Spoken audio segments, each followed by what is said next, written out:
The Benjamin Dixon Show is only possible with listener support. Go to www.thebenjamindixonshow.com to register for our blog and join the Progressive Army.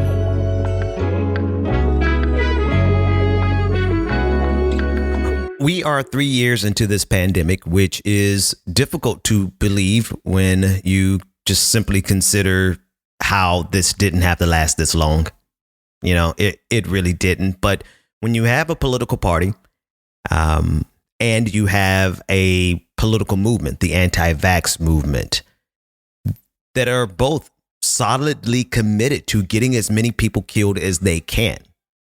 I mean, let's skip past all the pleasantries.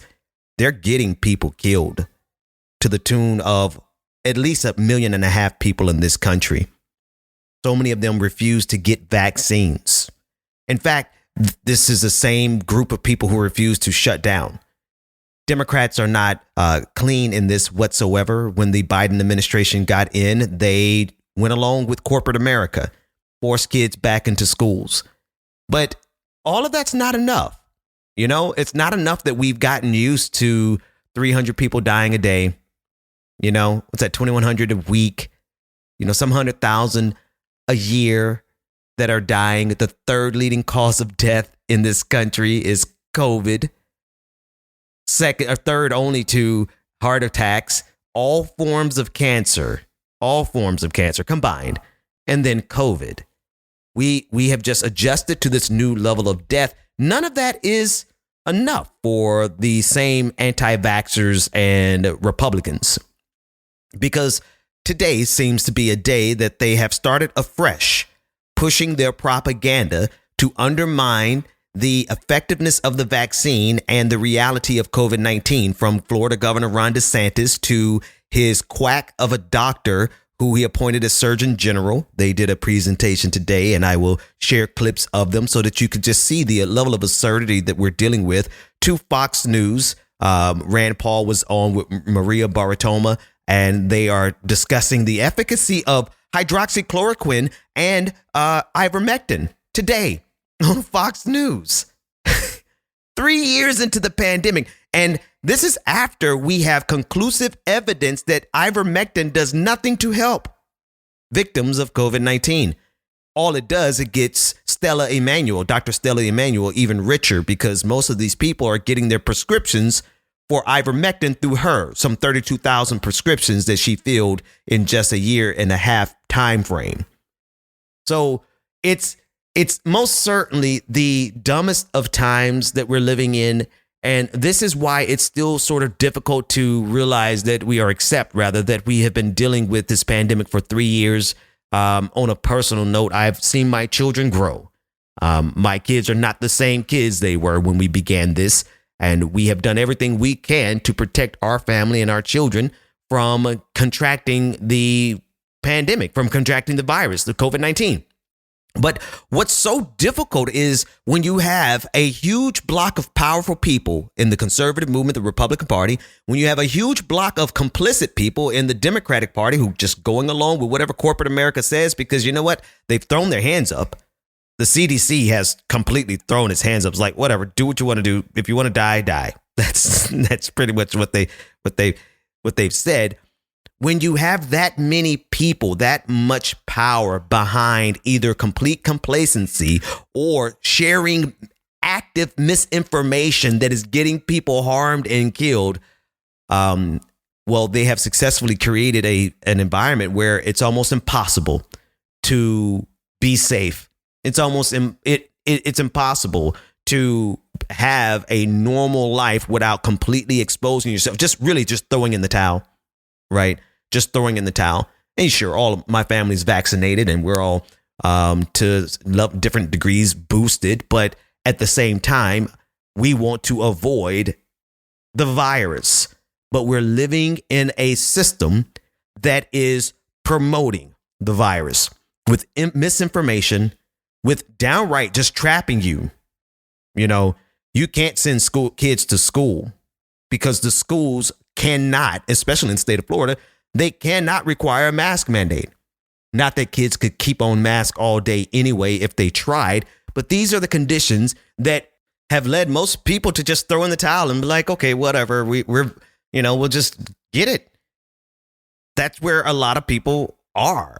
And this is not to slam them whatsoever, because it's kind of hard to maintain a very disciplined and diligent level of safety for 3 years when you have complete and total sociopaths around you doing everything they can to ensure the spread of COVID-19. Here's one of the culprits, Ron DeSantis, today, as he tries to make it seem as though everyone who did what we could, we're the ones who need to be held accountable.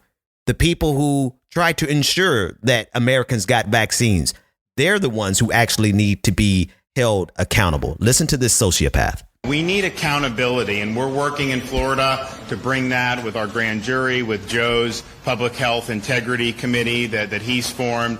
But I know they're looking into some of this in Washington, in the House of Representatives, and we need a full accounting.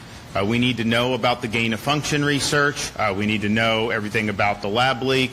We need to know about the role of Dr. Fauci in all of this to make sure that he is held accountable.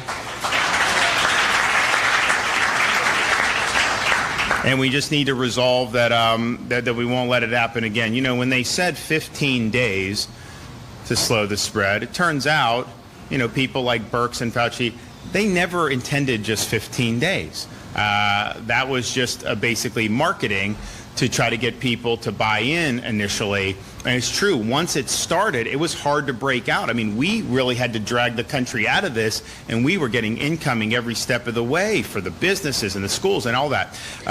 And so the plan was always, I think, to have it longer. And I remember in April of 2020, at one point, someone was saying, because they were criticizing Florida, Georgia, some of the states who were reopening quickly, and someone asked Fauci, and they're like, when is it going to be okay to reopen? And he said, when there's no cases and no deaths. Well, the problem is with a respiratory virus, you can never have no cases. Are you kidding me?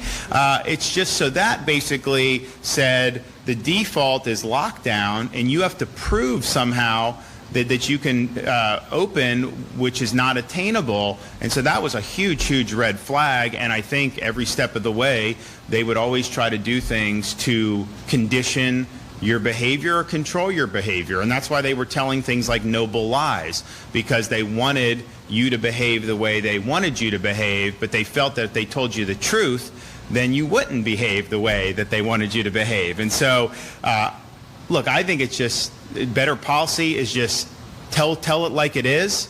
Give people the information, the best information you have, give it to them, give them the facts, and then let them make the best decisions for themselves and for their families. Do your own research. Do you see? I wanted to play that clip in full. I thought about interrupting it so that I could point out all the different points of absurdity. But can you see the narrative that is being pushed now? It was not enough for 1.5 million people to die. It's not enough for us to be in year 3 of this pandemic. It's not enough for the anti-vaxxers to have won sufficiently enough that vaccines are essentially being thrown away now. Right? There's just so many wasted vials of vaccine because people aren't getting the vaccine anymore. And then, of course, we had in the middle of all this, the hoarding problem of vaccines in the United States. We were holding so many vaccines and not sharing them with the international community. And then lo and behold, the success of the anti-vax movement here in the United States made those vials go to waste as well. It's not enough that they have this level of success, meaning maximum kills, meaning the maximum spread, meaning that their businesses only stayed closed, for a week, if that?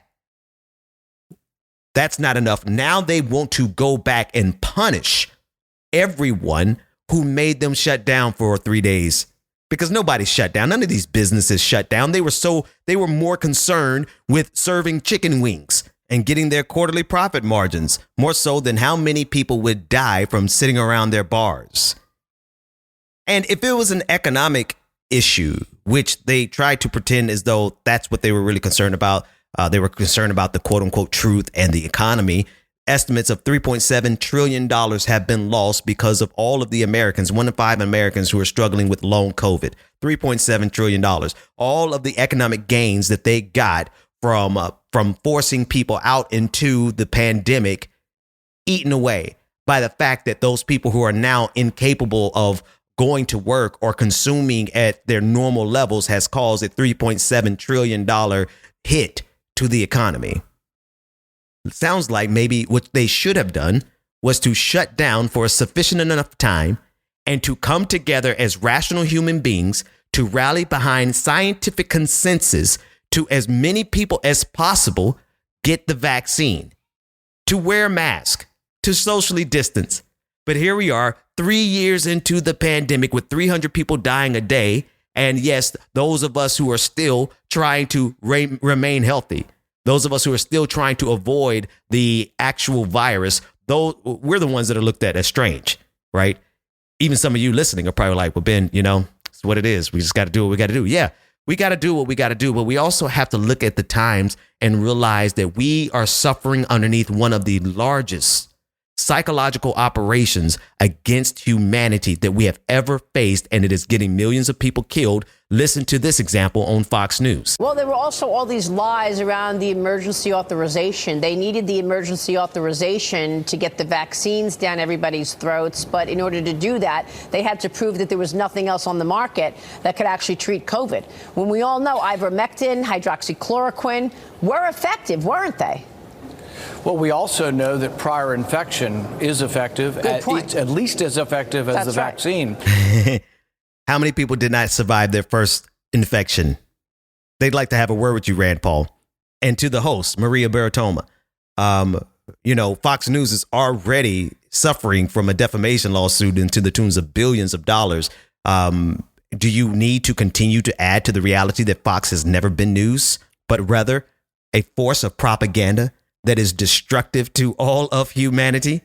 I wonder how many tens of thousands of people are dead literally because they got their information from Fox News. Well, they would just be one of the culprits who have gotten us to the place where we are no closer to ever seeing a time period where we don't have 300 people dying a day from COVID-19.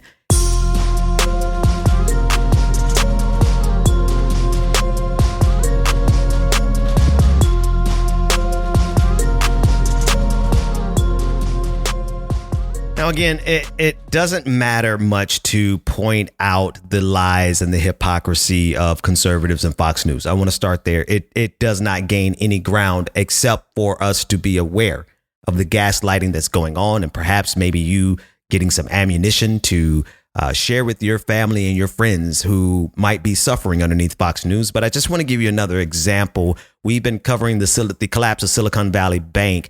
Last night, Jesse Waters on Fox News told his audience that the bank, Silicon Valley Bank, in this continued narrative of the bank being woke and the bank failing because it was so-called woke, Jesse Waters got on Fox News and outright lied to Fox News viewers. Surprise.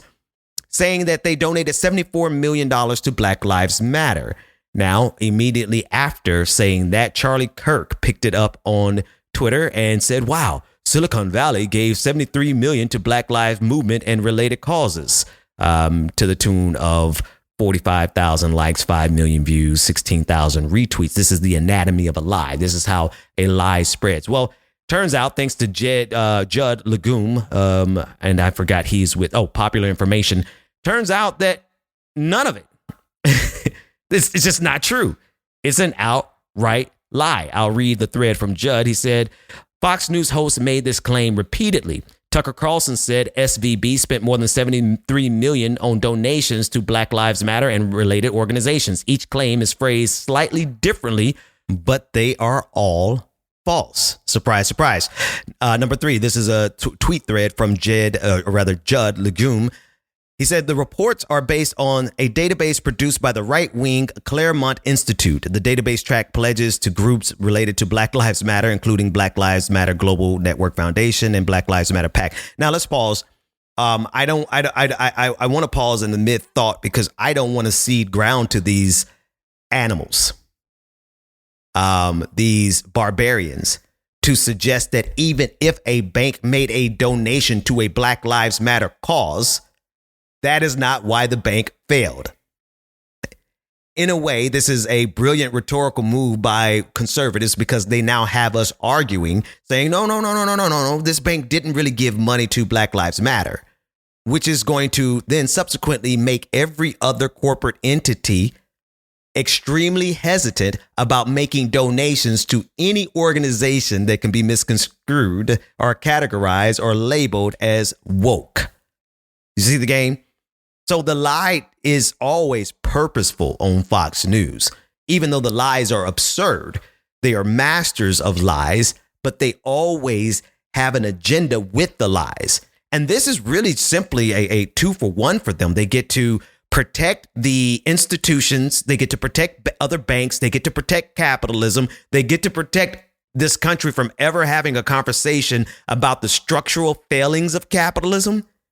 And they get to attack wokeness. And then with this particular nuance of the story, they get to undermine any corporate sponsorship of progress, fighting for Black lives. I want to continue with this thread from Judd. So where does the 73 million come from? The database also includes organizations and initiatives that advance one or more aspects of Black Lives Matter agenda.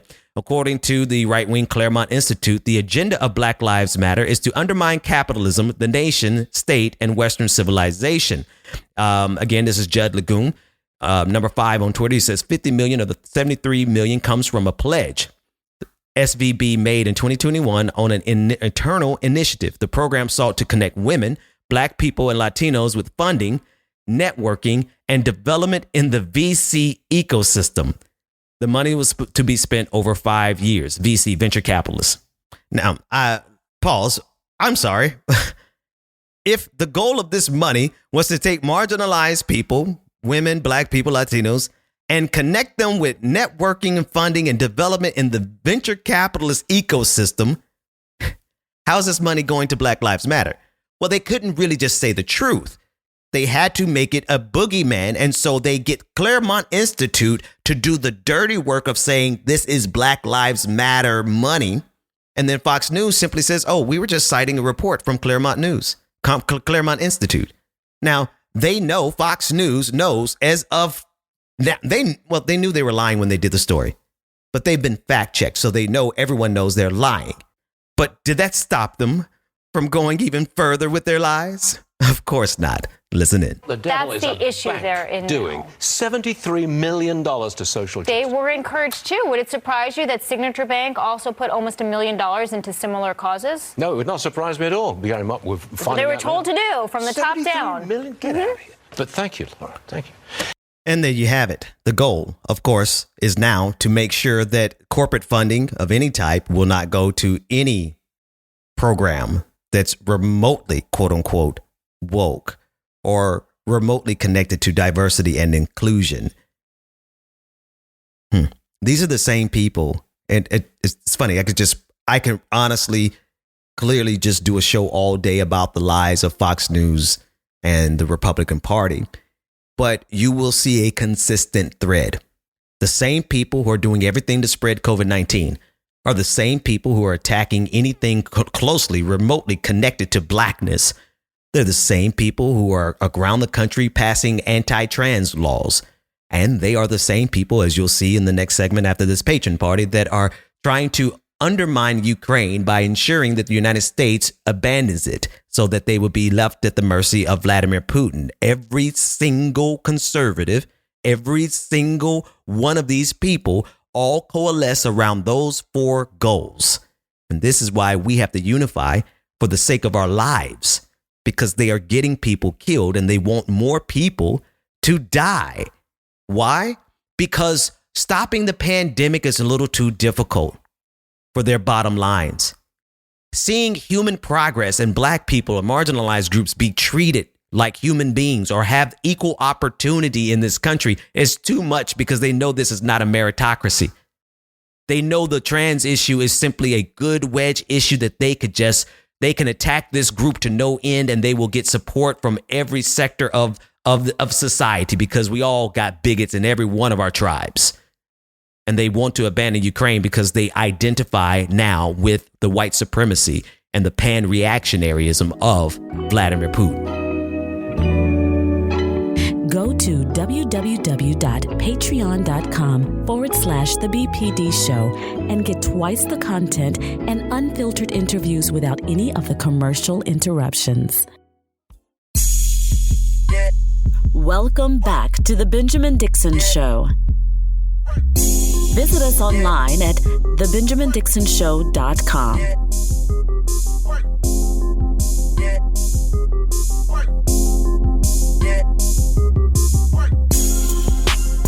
Welcome back, everybody.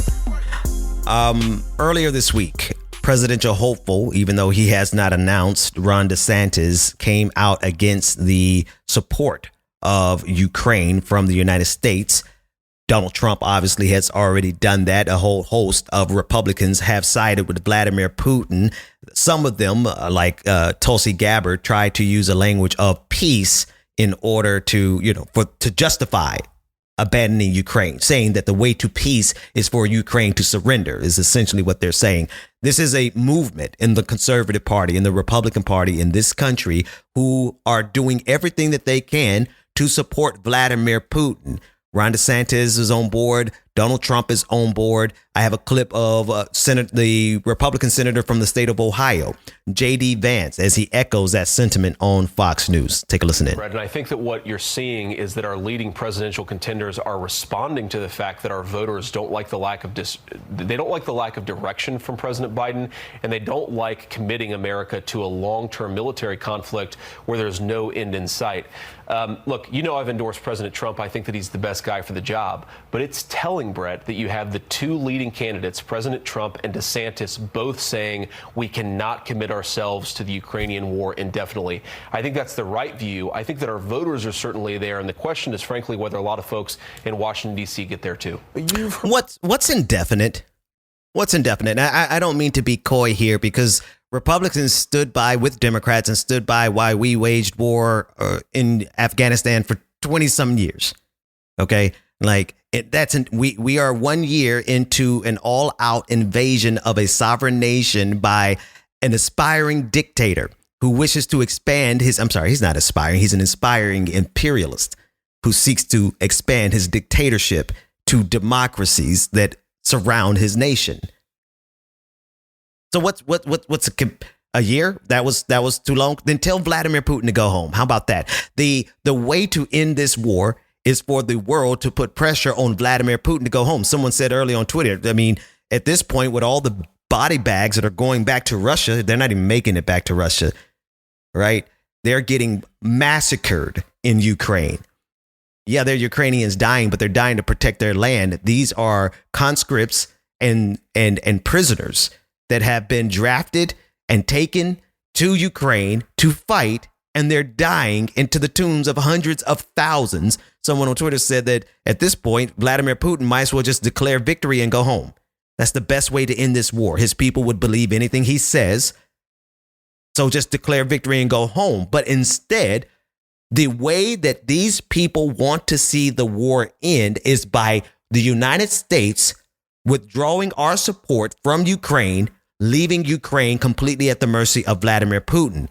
It's a nice way of spinning it, but at the end of the day, they want Vladimir Putin to win. And that needs to be the question that is asked. Why do you want Vladimir Putin, the aggressor, the war criminal, the imperialist, the oligarch, to win?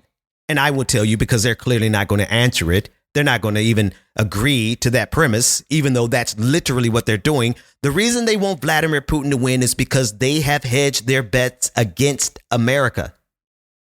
They have hitched their horses to the pan-reactionary in Russia, Vladimir Putin. They believe that there is a new world order that is coming that will be headed up by the likes of Vladimir Putin, Viktor Orban, Erdogan of Turkey, Marine Le Pen of France, even though she lost, and Bolsonaro, even though he lost. These are the global reactionaries that the right in this country have aligned themselves with. And so it is their requirement, it is their duty, it is their responsibility to undermine Ukraine from within the United States of America. That is their job. That is their commitment. And so you're going to see everyone from Marjorie Taylor Greene to Ron DeSantis down to bottom feeding grifters like Jimmy Dore. All of these right wingers are going to do everything they can from the bottom level all the way to the federal level to undermine Ukraine so that they can continue to push their reactionary agenda. That's what it is, period. And so they get to act and pretend as though they're anti-war, right? You know, that's the irritating part of this conversation. They get to pretend like they're anti-war, except for Charlie Kirk, because he doesn't even really like to say anti-war because that sounds a little bit too woke to him. Listen in. I am repulsed by how the Republican Party is in harmony with the Biden regime on this. The Democrat Party is now the party of war. The idea of the Democrats being against the Iraq war and foreign imperialism, the American Democrat Party is fully on board with what is going on in Ukraine. The $200 billion spent, the money laundering that's probably occurring, the weapons that are just flooding that entire region. The American Democrat Party used to have anti-war elements, and they have been eliminated. So now the voice of anti-war, not even anti-war, because that sounds really hippie. How about this? How about the voice of pro-America lives in a portion of the Republican Party? It lives on programs like this, on War Room, on Tucker Carlson, and you, the voters, are overwhelmingly disgusted by what you are seeing. You see your own beloved country invaded, and then you see your leaders send money abroad to go secure other people's borders while yours 5,000 people a day pour into our country.